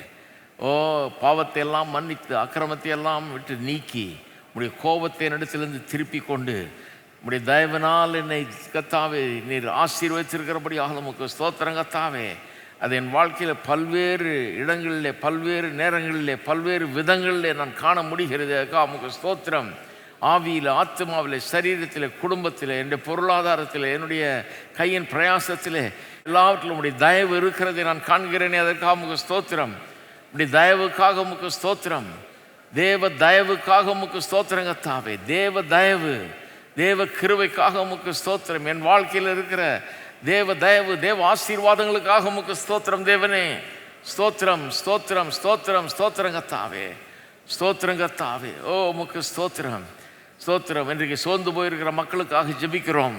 பல்வேறு சூழ்நிலைகளில் சிக்கிக்கொண்டு ஏதோ ஒரு காரணத்தினால உள்ளம் சோர்ந்து போய் கர்த்தாவே நம்பிக்கையற்றவர்களாக தளர்ந்து போய், மனம் தளர்ந்து போயிருக்கிறவர்களுக்காக ஜெபிக்கிறோம் கர்த்தாவே. பின்னோக்கி பார்க்க அவர்களுக்கு உதவி செய்தவர்களும், உம்மை துதிக்க அவர்களுக்கு கிருபை செய்தவர்களும், ஜெயம் எடுக்க துதியின் மூலமாக கர்த்தாவே எல்லா சந்தேகங்களையும் அகற்ற துதியின் மூலமாக ஜெயத்தை எடுத்துக்கொள்ள பெற்றுக்கொள்ள கிருபை செய்வீராக. ஓ துதி அவருடைய உள்ளத்திலிருந்து எழும்பட்டும் கர்த்தாவே. நீர் செய்த நன்மைகளை எண்ணி பார்க்கட்டும். பிரதானமாக உடைய தயவை எண்ணி பார்க்கட்டும், உடைய கிருபை எண்ணி பார்க்கட்டும், உடைய பாவ மன்னிப்பை எண்ணி பார்க்கட்டும். ஓ நீர் செய்த எல்லா வாழ்க்கையில் செய்த எல்லா நன்மைகளையும் எண்ணி பார்க்கட்டும் கர்த்தாவே. எண்ணி பார்க்கட்டும் கர்த்தாவே. எண்ணி பார்த்து ஒவ்வொன்றை சொல்லி சொல்லி உள்ளம் துதிக்கட்டும் கர்த்தாவே. துதிக்கட்டும். முறையிடுவதற்கு பதிலாக துதிக்கட்டும். கம்ப்ளைண்ட்டை சொல்வதற்கு பதிலாக துதிக்கட்டும். இயேசுவின் நாமத்திலே துதி. சகல எரிகோ மதில் சுவரை கீழே தள்ளினது போல கீழே தள்ளட்டும் இயேசுவின் நாமத்திலே. வாழ்க்கையில் இருக்கிற இடையூறுகள், தடைகள், குறுக்கே நிற்கிற எல்லாவற்றையும் அதம் பண்ணட்டும் இயேசுவின் நாமத்திலே. துதி, விசுவாசம் எல்லாவற்றையும், எல்லா குறுக்கே நிற்கிற அத்தனை இடையூறுகளையும் இயேசுவின் நாமத்திலே ஒன்றுமில்லாமல் ஆகட்டும், நிர்மூலமாக்கட்டும். ஜெயம் உண்டாகட்டும், விடுதலை உண்டாகட்டும். ஓ உமக்கு ஸ்தோத்திரம் கர்த்தாவே. ஸ்தோத்திரம் தேவனே, உமக்கு ஸ்தோத்திரம் ஸ்தோத்திரம் ஸ்தோத்திரம் ஸ்தோத்திரம் கர்த்தாவே. ஸ்தோத்திரம் தேவனே. இது ஒரு நல்ல ஒரு க்ளூ. திரும்பி பார்க்கணும். திரும்பி பார்க்கும்போது வெறும் வாழ்க்கையில் நடந்த இந்த பூமிக்குரிய நன்மைகளை மட்டும் இல்லை, எல்லாத்துக்காட்டிலும் பெரிய நன்மை என்ன? கர்த்தருடைய தயவு, அவருடைய கிருபை எனக்கு கிடச்சிருக்கு, பாவம் மன்னிப்பு கிடச்சிருக்கு, நான் அவருடைய பிள்ளையாக இருக்கிறேன் அப்படிங்கிறத எண்ணி பார்த்து ரொம்ப துதிக்கணும். இன்னும் பூமிக்குரிய விதத்துலையும் எத்தனை விதத்தில் ஆசீர்வச்சிருக்கிறாரு, கூட இருந்திருக்கிறார், நடத்தி இருக்கிறாரு. அதுக்காகவும் கர்த்தரை துதிக்கணும். துதிச்சு பாருங்கள், சோர்வெல்லாம் போயிடும், பலன் உண்டாகிவிடும். நம்பிக்கையும் விசுவாசமும் அதிகமாக ஆகும் நிச்சயமாக. ஆல்ரைட், சரி, 4ஆம் வசனத்திலிருந்து பார்ப்போம். 4ஆம் வசனம். எங்கள் ரட்சிப்பின் தேவனே, நீர் எங்களை திருப்பி கொண்டு வாரும். எங்கள் மேல் உள்ள உமது கோபத்தை ஆறப்பண்ணும். என்றைக்கும் எங்கள் மேல் கோபமாக இருப்பீரோ? தலைமுறை தலைமுறையாக உமது கோபத்தை நீடித்திருக்க பண்ணுவீரோ? உமது ஜனங்கள் உம்மில் மகிழ்ந்திருக்கும்படி நீர் எங்களை திரும்ப உயிர்ப்பிக்க மாட்டீரோ? கர்த்தாவே, உமது கிருபை எங்களுக்கு காண்பித்து உமது ரட்சிப்பை எங்களுக்கு அருளி செய்யும். அதாவது இங்கே 2 காரியங்களுக்காக ஜெபிக்கிறாங்க. ஒன்று 4ஆம் வசனத்தில் சொல்லுகிறபடி எங்களை திருப்பி கொண்டு வரோம். எங்களை திருப்பி கொண்டு வரோம். திருப்பி கொண்டு வரோம்னா நாங்கள் பழைய நிலை, எங்களுடைய ஆசீர்வாதமான நிலைக்கு திரும்ப எங்களை கொண்டு வரோம். சிறையிருப்புலேருந்து திருப்பி கொண்டு வந்துட்டீரு, எங்களை எல்லா விதத்திலும் எங்களை திருப்பி கொண்டு வரோம். ஆமாம், நாங்கள் தப்பு பண்ணிட்டோம், இன்னும் எங்கள் மேலே கோபமாக இருக்கிறீரோ? தலைமுறை தலைமுறையாக கோபமாக இருப்பீர்? இல்லை, இப்போ எங்களை ஆசீர்வாதத்தின் காலத்துக்குள்ளே எங்களை பிரவேசிக்க பண்ணணும்னு சொல்லி திருப்பி கொண்டு வரோம்னு சொல்லி ரெஸ்டோர் பண்ணுவோம் எங்களை அப்படின்னு சொல்லி ஜெபிக்கிறாங்க. ரெஸ்டோர் பண்ண சொல்லி கேட்டு ஜெபிக்கிறாங்க. பாருங்கள், ரெஸ்டோர் பண்ணுறதுனா என்ன? திருப்பி கொண்டு வரோம்னு இருக்குது, ரொம்ப சிம்பிளாக. இங்கிலீஷில் ரெஸ்டோர்னு வருது. ரெஸ்டோர்னால் சில நேரத்தில் பாருங்கள், நம்ம ஆண்டவர்கிட்ட தூரமாக போகும்போது இந்த மக்கள் மாதிரி கீழ்ப்படியாமல் போய் இந்த சிறையிருப்பில் போய் பல வருஷங்கள் வேஸ்ட் ஆகிடுது வாழ்க்கையில். நான் பார்த்துருக்கேன், சிலர் நல்லா ஆண்டவரை பின்பற்றினவங்க நடுவில் ரொம்ப ஒரு முரட்டாட்டமான ஒரு வாழ்க்கையை வாழ்ந்து கர்த்தருக்கு கீழ்ப்படியாமல் கர்த்தருக்கு விரோதமான காரியங்களை செய்து கர்த்தரை விட்டு தூரமாக போய் அப்படி வாழ ஆரம்பிச்சிடுறாங்க சில காரணங்களுக்காக. இஸ்ரவேல் மக்கள் அப்படி தானே பண்ணாங்க. அப்படி வாழும்போது என்ன ஆகுது? பல வருஷங்கள் நம்முடைய வாழ்க்கையிலிருந்து நாம் இழந்துடலாம். இவங்களுக்கு 70 வருஷம் ஆயிடுச்சு. 70 வருஷம் மாட்டிக்கிட்டு அவஸ்தைப்பட்டு வந்தாங்க இல்லையா? படாத பாடுபட்டு வந்தார்கள் இல்லையா? அப்போ அப்படி கஷ்டப்பட்டு இப்போ நிற்கிறாங்க. எல்லாத்தையும் எத்தனையோ நல்ல காரியங்களை இழந்துட்டாங்க. கர்த்தருடைய தயவு கிருபையெல்லாம் அவர்கள் இழந்து போனார்கள். அந்த மாதிரி ஒரு நிலைமைக்கு வந்துட்டாங்க. இப்போது இதில் ஒரு காரியம் எனக்கு நினைவுக்கு வருது பார்த்திங்கன்னா, அது என்னென்னா யோவேல் தீர்க்கதரிசியின் புஸ்தகம். அந்த புஸ்தகத்தில் பார்த்திங்கன்னா 2ஆம் அதிகாரத்தில், யோவேல் தீர்க்கதரிசியின் புஸ்தகம் 2ஆம் அதிகாரத்தில் பார்த்திங்கன்னா 25-26 வசனத்தை கவனிச்சிங்கன்னாங்க, அங்கே இதை பற்றி அருமையாக சொல்லப்பட்டிருக்கிறதை நாம் பார்ப்போம். நான் உங்களிடத்தில் அனுப்பின என் பெரிய சேனையாகிய வெட்டுக்கிளிகளும் பச்சை கிளிகளும் முசுக்கட்டை பூச்சிகளும் பச்சை புழுக்களும் பட்சித்த வருஷங்களின் விளைவை உங்களுக்கு திரும்ப அளிப்பேன். நீங்கள் சம்பூர்ணமாய் சாப்பிட்டு திருப்தி அடைந்து உங்களை அதிசயமாய் நடத்தி வந்த உங்கள் தேவனாகிய கர்த்தருடைய நாமத்தை துதிப்பீர்கள். என் ஜனங்கள் ஒருபோதும் வெட்கப்பட்டு போவதில்லை. எத்தனை வருஷங்களை இழந்துட்டாங்க, ஒரு தண்டனைக்குள்ளே இருந்தாங்க, தப்பான காரியங்களை பண்ணிவிட்டு கடைசியில் கஷ்டங்களை அனுபவித்தாங்க. தேவனுடைய ஆசீர்வாதம் எடுபட்டு போய்விட்டது, தண்டனைக்குள்ளே இருந்தாங்க. இப்போ கர்த்தர் வாக்கு பண்ணுறாரு. என்ன வாக்கு பண்ணுறாரு? இந்த பட்சித்த வருஷங்களின் விளைவை உங்களுக்கு திரும்ப அளிப்பேன். இழந்து போன அந்த வருஷங்களின் எல்லாவற்றையும் உங்களுக்கு நான் திரும்ப அளிப்பேன்.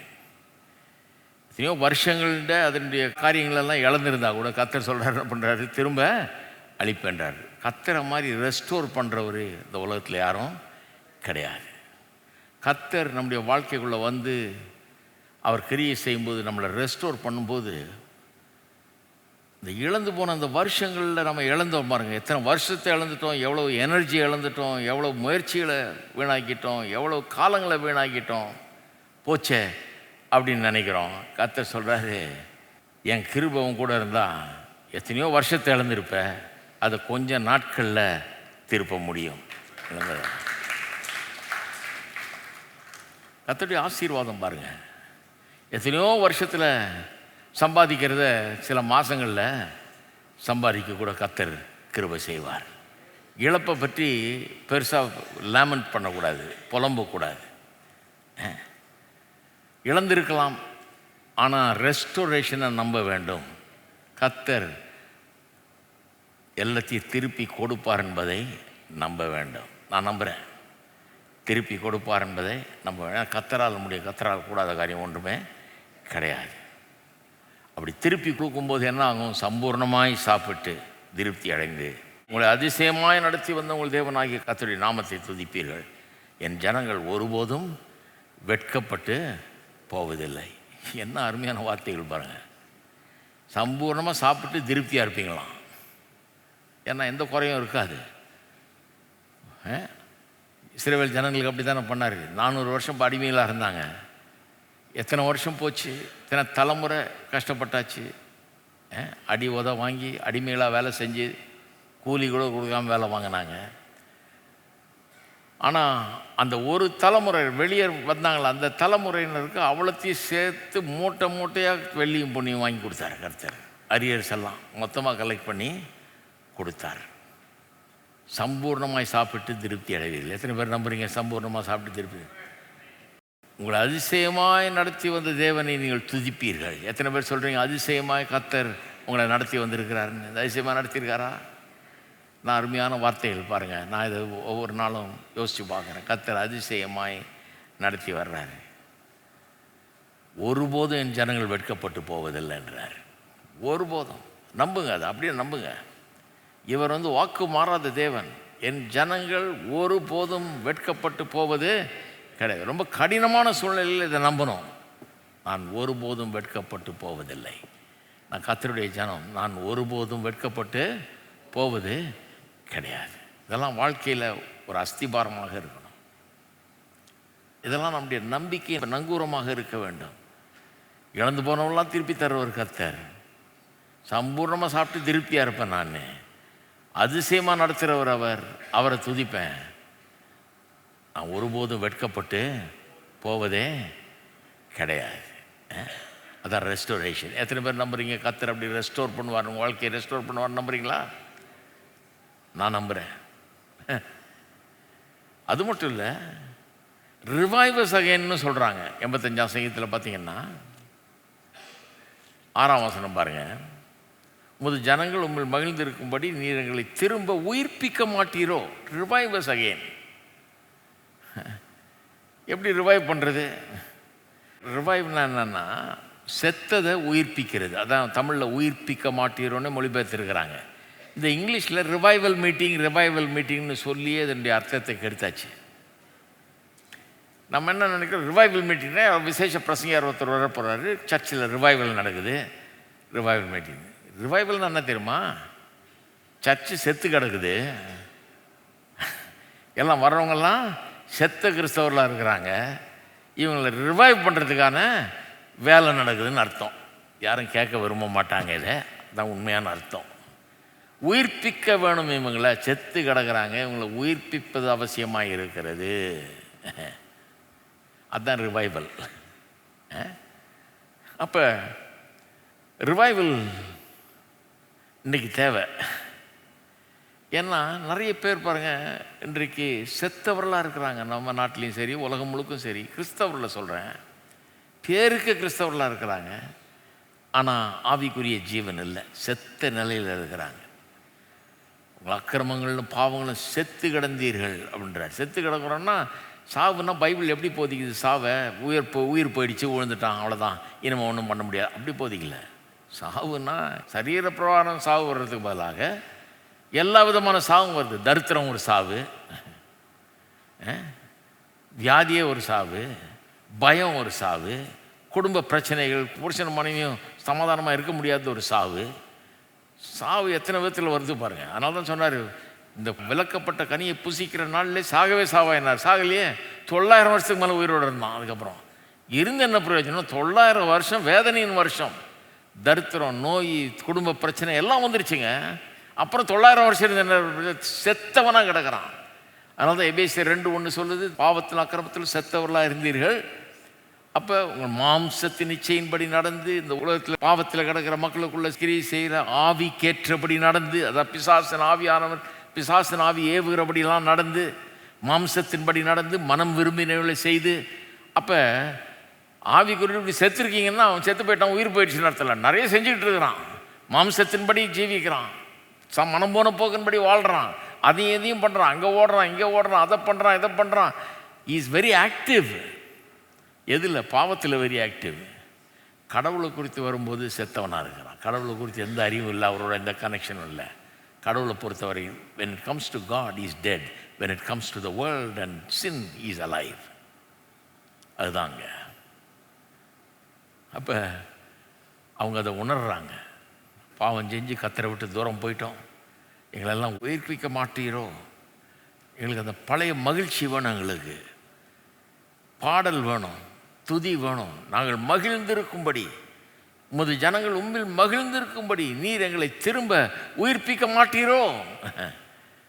செத்து கிடக்கிற கிறிஸ்தவங்களை பாருங்கள், மகிழ்ச்சியே இருக்காது. அங்கே கோயிலுக்கு போனீங்கன்னா யாரும் பாட மாட்டாங்க, எல்லாம் அப்படியே நிற்பாங்க.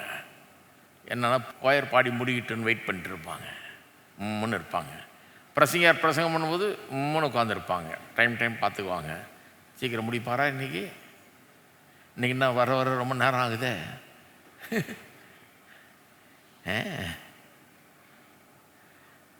டைம் கீப்பர் வேலை பார்த்துன்னு இருப்பாங்க அங்கே உட்காந்து. ஏன்னா அவங்களுக்கு பிரசங்கத்து மேலே எந்த ஈடுபாடும் கிடையாது. பிரசங்கம் ஏதோ வந்துட்டோம், தாத்தா காலத்துலேருந்து கோயிலுக்கு போயிட்டுருக்குறோம், வந்திருக்கிறோம், சரி நம்ம ஏதோ செத்தா புதைப்பாங்க, குழந்தை பிறந்த பேர் வைப்பாங்க, பிரதிஷ்டை பண்ணுவாங்க, இல்லை ஞானஸ்தானம் கொடுப்பாங்க, கல்யாணம் நடத்தி வைப்பாங்க. இதுக்காக மாதம் ஒரு சந்தாவை கட்டிவிட்டு போய் தலையை காட்டிட்டு வந்துடணும், அவ்வளோதான். இப்படி தான் யோசிக்கிறாங்க பாருங்கள். ஆனால் ஜீவனில் மகிழ்ச்சி கிடையாது. துதிக்க மாட்டாங்க, கத்தரை பாட மாட்டாங்க, கையில் தட்ட மாட்டாங்க, கையை உயர்த்த மாட்டாங்க, ஜெபிக்க மாட்டாங்க, நல்லா அதெல்லாம் இருக்காது. அதில் சிலர் இருப்பாங்க, கொஞ்சம் உயிரோடு இருப்பாங்க. நிறைய பேர் பார்த்திங்கன்னா செத்தவர்களாக இருப்பாங்க. இது மாதிரி உலகம் முழுக்க இருக்குது. இந்த செத்து போன சபைகள்லாம் நிறைய அமெரிக்காவில் இங்கிலாந்துலாம் மூடுறாங்க. இப்போது பெரிய பெரிய கட்டடங்கள் கத்தீட்ரல் மாதிரி இருக்குது, யாரும் வர்றதில்லை, 4 பேர் தான் இருக்காங்க, வயசானவங்க, அவங்க இன்றைக்கி நாளைக்கு வரன்னு இருக்காங்க. அதனால அந்த சபைகளெல்லாம் மூடுறாங்க. ஒருத்தர்கிட்ட சொன்னால் நீங்கள் சபை ஆரம்பிக்கணும்னா வாங்கிங்க, ஃப்ரீயாக கிடைக்கும் அந்த பில்டிங்குன்றாங்க. எடுத்துக்கிறதுக்கு ஆள் இல்லை, இதை வச்சு இதை ரிப்பேர் பண்ணி இதை யூஸ் பண்ணுங்க அப்படின்றாங்க. அந்த மாதிரி ஆகிப்போச்சு. கட்டடங்கள் சும்மா கிடக்குது, யாரும் வர்றதுக்கு ஆள் இல்லை, நிரப்புறதுக்கு ஆள் இல்லை. நான் நினைக்கிறேன் இன்றைக்கி ரிவைவல் தேவை. சரித்திரபூர்வம் பார்த்திங்கன்னா ரிவைவல் நடக்கும்போது 3 காரியங்கள் நடக்குது. ஒன்று, ஒரு விழிப்புணர்வு உண்டாகிறது. யாருக்கிட்ட? கிறிஸ்தவர் மத்தியில். நம்ம ரிவைவல் மீட்டிங்னா தப்பாக புரிஞ்சு வச்சுருக்கிறோம். சுவிசேஷத்துக்காக அதவங்களை கூப்பிட்டு சுவிசேஷத்துக்காக வச்சா தான் அதுதான் ரிவைவல் மீட்டிங் இல்லை. ரிவைவல் மீட்டிங்னா சபையில் இருக்கான் பாருங்கள், செத்து கிடக்கிறான் பாருங்கள், ஒன்றுமே இல்லாமல், உயிர் இல்லாமல், ஜீவன் இல்லாமல் இருக்கிற ஆட்கள் இருக்காங்க பாருங்கள். அவர்கள் ஒரு விழிப்புணர்வை அடையணும். ஜானத்தன் எட்வர்ட்ஸ் என்ற ஒரு பெரிய பிரசங்கியாக இருந்தார் அமெரிக்காவில். எழுப்புதலை கொண்டு வந்தார் 18ஆம் நூற்றாண்டில். எழுப்புதலை கொண்டு வந்தபோது அந்த எழுப்புதலுக்கு பேர் என்ன தெரியுமா? Great awakening. ஏன் கிரேட் அவேக்கனிங்கு? அன்னைக்கு வரைக்கும் சபையில் எனக்கு எந்த பிரச்சனையும் இல்லை, நான் பெரிய கிறிஸ்தவனாக்கும் பெரிய யோகியனாக்கும், என்ன மாதிரி நல்லவன் இந்த ஊர்லேயே கிடையாதாக்கும், நான் சர்ச்சுக்கு கரெக்டாக போயிடுவேனாக்கும், டொனேஷன்லாம் கரெக்டாக கொடுத்துருவேனாக்கும் அப்படின்னு யோசிச்சுட்டு தன்னை பற்றி தனக்கு எந்த குறைவும் இல்லை ஆவிக்குரிய விதத்தில் யோசிச்சுட்டு தான் பாருங்க. அவன் கண்ணு திறக்கப்பட்டு ஐயோ நான் பாவி ஆண்டவருக்கு முன்னாலுங்கிற ஒரு விழிப்புணர்வு அங்கே உண்டானது. இருக்கீங்களா? ரிவைவல்னால் அதுதான். செத்து கிடக்கிற ஆளுங்க மத்தியில் திடீர்னு கண்ணு திறக்கப்படுது. ஐயோ நான் நினச்சிட்டு இருந்தேன் எல்லாம் ஓகேன்னு நினச்சிட்டு இருந்தேன், ஒன்றுமே ஓகே இல்லை, நான் செத்த பணம் மாதிரி ஒன்றுமே இல்லைன்ட்டு, ஜீவனே இல்லையே, ஆவிக்குரிய ஜீவனே இல்லையங்கிற ஒரு விழிப்புணர்வு முதல்ல வருது. அதான் அந்த பழைய காலத்து preachers Jonathan Edwards, John Wesley, Whitefield போன்றவர்கள்லாம், மார்ட்டின் லூத்தரு, கால்வின், இவங்கெல்லாம் பிரசங்கம் பண்ணும்போது தான் விழிப்புணர்வு உண்டாச்சு. முதல்ல கண்ணு திறக்கப்பட்டுச்சு. 2வது, அவர்கள் உயிர்ப்பிக்கப்பட்டார்கள். மனம் திரும்பி ஒப்பு கொடுத்து புது மனுஷனாக மாறுறாங்க. ஒரு உயிர்ப்பிப்பங்க நடந்தது. இப்போ ஜீவனை பெற்றவர்களாயிட்டாங்க. அதே ஆள் தான், முன்ன வந்துட்டு இருந்த ஆள் தான். முன்ன அதை பற்றி எந்த உணர்வு இல்லாமல் இருந்து சும்மா வந்து அட்டன் பண்ணிட்டு போன ஆள், இப்போ திடீர்னு விழிப்புணர்வு வந்து கண்ணு திறக்கப்பட்டு இப்போ மனம் திரும்பி ஒப்பு கொடுத்து இப்போ என்னென்னா கர்த்தரை துதியாக துதிக்கிறாரு. அவர் கர்த்தருக்காக அது செய்யணும் இது செய்யணும்னு ஓடுறாரு, வேலையை செய்கிறாரு, கர்த்தருக்காக வாழுகிறாரு. மூணாவது என்ன நடந்தது சரித்திரபூர்வமாக எழுப்புதல் என்ன நடக்குது? முதல்ல விழிப்புணர்வு, அப்புறம் மனம் திரும்புதல், மறுபடியும் பிறக்கிறாங்க. அப்புறம் இந்த ஜனங்கள் இப்படி மாறினதை வெளியில் இருக்கவங்க பார்க்குறாங்க, ரட்சிக்கப்படாதவங்க பார்க்குறாங்க, சொந்தக்காரங்க பார்க்குறாங்க, ஃப்ரெண்ட்ஸு பார்க்குறாங்க, எல்லாம் பார்க்குறாங்க. இப்படிதான் அந்த காலத்தில் ஒரு அம்மா வந்துட்டு இருந்துச்சு பாருங்கள். எனக்கு அந்த அம்மாவை பற்றி ரொம்ப தெரியாது. அந்த அம்மா இந்த பியூட்டி ஷாப்பெல்லாம் வச்சு நடத்திட்டு இருந்துச்சு. ரொம்ப ஃபேமஸ் பியூட்டி ஷாப் நடத்துகிறாங்கன்னு அப்புறம் தான் எனக்கு தெரியும். பட் அது ரொம்ப தெரியாது அவங்கள பற்றி. நிறைய பேர் போவாங்க அங்கே. இந்த பெண்களுக்கெல்லாம் தெரியுது அவங்கள நல்லா. ஒரு அம்மா, ஒரு கிறிஸ்தவ ஒரு குடும்பத்தை சேர்ந்த பாரம்பரிய கிறிஸ்தவ சபையை சேர்ந்த ஒரு அம்மா வந்து என்ன கேட்குறாங்க, இந்த அம்மாவை என்ன பண்ணீங்க நீங்கள், எப்படி இருந்தது தெரியுமா அந்த அம்மா? இப்போ போனால் அந்த இதுக்கு போனால் வேறு மாதிரி இருக்குது கடையே. அந்த கடைக்கு போனீங்கன்னா உலக பிரகாரமான பாட்டு, கொஞ்சம் அசிங்கமாக இருக்கும் பாட்டு, அதெல்லாம் இங்கிலீஷ் பாட்டெல்லாம் போட்டு அது பாட்டு ஓன்னு போயிட்டுருக்கும் பாட்டு. எல்லாம் வரவங்களாம் ரொம்ப மாடர்னாக இருப்பாங்க. இந்த பாட்டை கேட்டுன்னா ரசித்து தான் உட்காந்துருப்பாங்க பியூட்டி ஷாப்பில். அந்தம்மா ஒரு சிகரெட்டு வாயில் இருந்துக்கிட்டே இருக்கும். சிகரெட்டு பிடிச்சிட்டு தான் பியூட்டி வேலையை பார்க்குமா அந்தம்மா. அப்படி தான் பண்ணுமா. பேச்செல்லாம் ஒரு மாதிரி இருக்குமா. எனக்கு நம்பவே முடியல இந்தம்மா அப்படி இருந்துச்சுன்னு.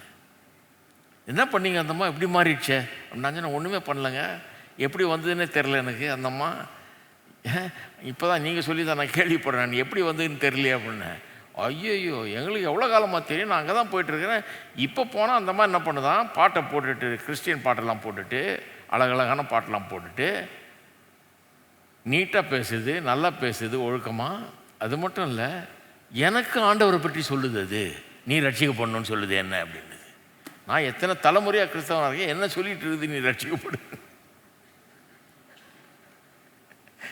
என்ன பண்ணீங்க நீங்கள்? நான் ஒன்றுமே பண்ணலப்பா, எனக்கு ஒன்றும் தெரியாது, நீங்கள் சொல்லி தான் தெரியும். இப்போ எனக்கு இந்த மாதிரி இருந்தாங்க அந்த அம்மானு, இப்போ நல்லா இருக்கிறாங்க. அப்போ பாருங்கள், இந்த ஒரு அம்மா மாறுறதுல எவ்வளோ பெரிய மாற்றம். இன்னொருத்தர் இருக்கார், அவர் ரட்சிக்கப்பட்டார் பாருங்க, பயங்கரமான வாழ்க்கை வாழ்ந்துட்டு இருந்தார். அவர் திடீர்னு எதாச்சியாக வந்தார் சர்ச்சுக்கு. சர்ச்சு உள்ள மாட்டு வண்டியில் நாங்கள் ட்ரம்ஸு எல்லாம் ஏற்றிட்டு வருவோம். அந்த காலத்தில் ஒரு மாட்டு வண்டியை எங்கேஜ் பண்ணியிருந்தேன். அவன் தான் கொண்டாடுவோம். ஒரு கொட்டகை போட்டிருந்தேன், அங்கே வைக்கிறதுக்கு என்ன எனக்கு கிடையாது, வேறு ஒரு இடத்துல வச்சுருந்து மாட்டு வண்டியில் கொண்டு வருவோம். அந்த மாட்டு வண்டியில் ட்ரம்ஸு கிட்டாரு எல்லாம் வர்றதை பார்த்துட்டு டான்ஸாக நடக்க போகுதுன்னு கேட்டிருக்காரு அந்த ஆள். இல்லைப்பா ப்ரேயர் மீட்டிங் நடக்குதுன்னொன்னே, என் பையனுக்கு ரொம்ப சோகம் இல்லை, கூட்டின்னு வந்தால் ஜெபம் பண்ணுவாங்களா, இன்னும் கொண்டு வாங்கன்னு இருக்கான். அப்போ கூட எனக்கு தெரியாது, அங்கே வந்து நான் ஜெபம் பண்ணதும் தெரியாது. நான் பொதுவாக எல்லாருக்கும் ஜெபம் பண்ணுற மாதிரி பண்ணேன். இப்போது எந்த ஆள் வீட்டில் போய் பார்த்துருக்காரு, பையன் சோகமாகிடுச்சு. அன்றைக்கி நல்லா ஆயிடுச்சு. நல்லா ஆகிட்டோன்னே வர ஆரம்பிச்சிட்டார் அவர் பயங்கர சண்டை கண்டை போட்டுக்கிட்டு போலீஸ் கேஸ் அது இதுன்னெலாம் இருந்தது அவர் மேலே, அடி தடியெல்லாம் இறங்குற ஆள். வர ஆரம்பிச்சிட்டார். வர ஆரம்பித்ததை பார்த்து திடீர்னு பார்க்குறேன், இவருடைய குடும்பம், இவருடைய நண்பர்களே ஒரு கிட்டத்தட்ட 100 பேர் வந்துட்டாங்க. அவ்வளோ பேர். என்னன்னா, இந்த ஆள் திருந்தினான்னா அந்த கடவுள் உண்மையான கடவுளாக இருக்கணும். அதுதான் ரிவைவல். அதுதாங்க ரிவைவல். இவன் திருந்தினான்னா அவன் நம்பின ஆண்டவர் உண்மையான ஆண்டவராக இருக்கணும். அவ்வளோ போதும் எங்களுக்கு. நாங்களும் நம்புகிறோம். அவங்க அக்கா தங்கச்சிங்க அண்ணன் தம்பிங்க எல்லாம் வர ஆரம்பிச்சிட்டாங்க. குடும்பமாக நண்பர்கள் எல்லாம் பயங்கரமாக கூப்பிட்டு வந்துட்டார். எல்லாத்தையும் கூப்பிட்டு வந்து விட்டு எப்பவும் யாரையா கூப்பிட்டு வருவார். எல்லாம் கஞ்சா கேஸு, தண்ணி கேஸு, அது மாதிரி இருக்கும் எல்லாம். ஒருத்தவன் தான் கண்ணை கூட திறக்க முடியல, இப்படி இருக்கான். என்னென்னு ஃபுல்லாக கஞ்சாவில் வர்றான். ஜெபம் பண்ண அவனுக்கு. அவன் இன்றைக்கி பிரசங்கராக இருக்கான். இன்றைக்கி பிரசங்கராக இருக்கான்.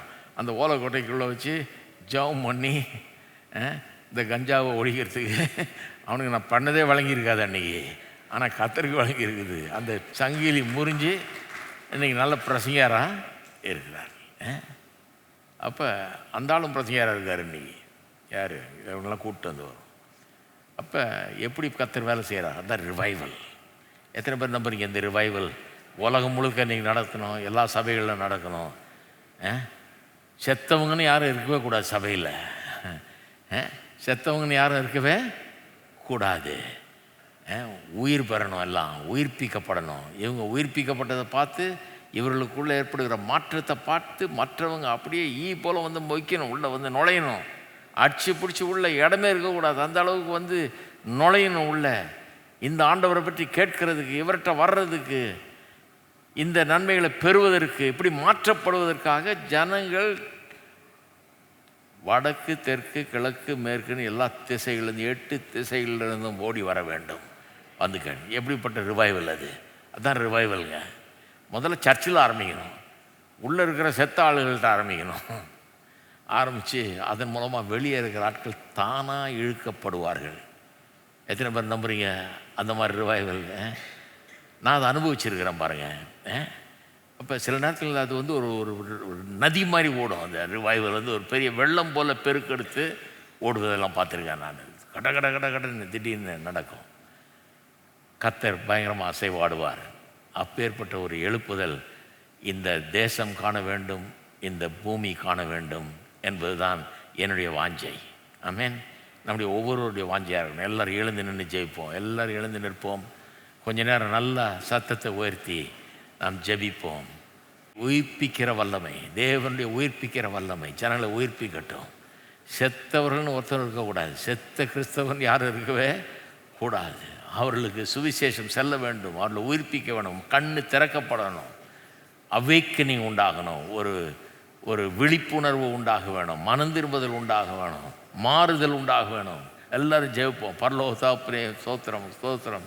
கர்த்தாவே பெரிய எழுப்புதலை, ஜானத்தின் காலத்தில் இருந்த அந்த எழுப்புதலை கர்த்தாவே, ஜானத்தின் எட்வர்ட்ஸ் காலத்தில் இருந்த எழுப்புதலை, ஜான் வெஸ்லி விட்ஃபீல்ட் காலத்தில் இருந்த அப்படிப்பட்ட ஒரு எழுப்புதலை, ஒரு மாபெரும் எழுப்புதலை, ஒரு புரட்சிகரமான மாற்றத்தை மக்கள் மத்தியில், முதலாவது இந்த கிறிஸ்தவ சபைகள் மத்தியிலே, சபைகளுக்குள்ளாக கொண்டு வருவீராக.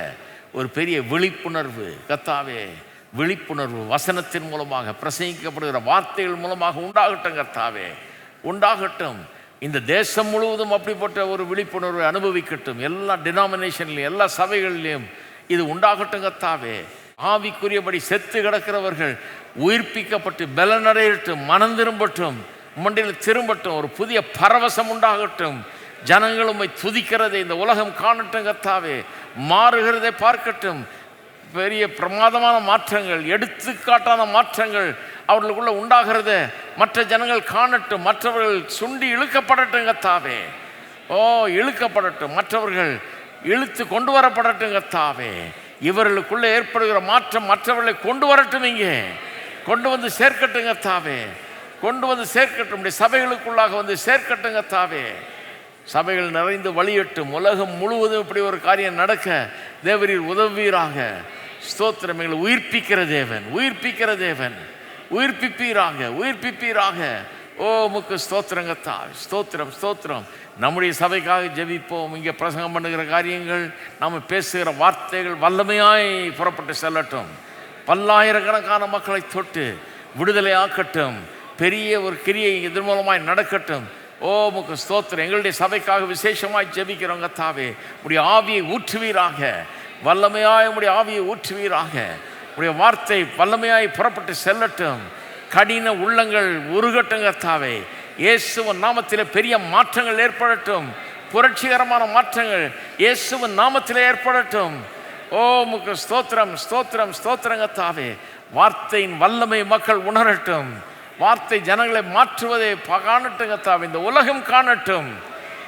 வார்த்தையினால் உலகத்தை உண்டாக்கின தேவன் இன்றைக்கு வார்த்தையினால் ஜனங்களை மாற்றிக்கொண்டிருக்கிறார் என்பதை ஜனங்கள் காணட்டும் கர்த்தாவே. உமக்கு ஸ்தோத்திரம் ஸ்தோத்திரம் ஸ்தோத்திரம் கர்த்தாவே. அப்படிப்பட்ட ஒரு பெரிய புரட்சியை உண்டு பண்ணுவீராக.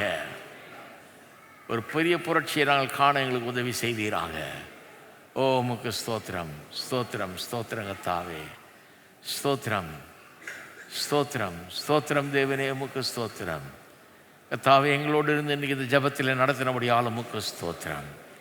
இந்த காரியங்களை தொடர்ந்து நாங்கள் சிந்திக்க, தியானிக்க, இதன் மூலமாய் ஜபங்களை ஏறெடுக்க எங்களுக்கு உதவி செய்வீராக. எங்கள் ஜப வாழ்க்கையை மேம்படுத்துவீராக. ஆவியானவர் எங்களை ஜெபத்தில் நடத்துவீராக. இதன் மூலமாக பெரிய மாற்றங்களை நான் காண எங்களுக்கு உதவி செய்வீராக. இயேசுவின் நாமத்திலே ஜெபிக்கிறோம். ஆமென்.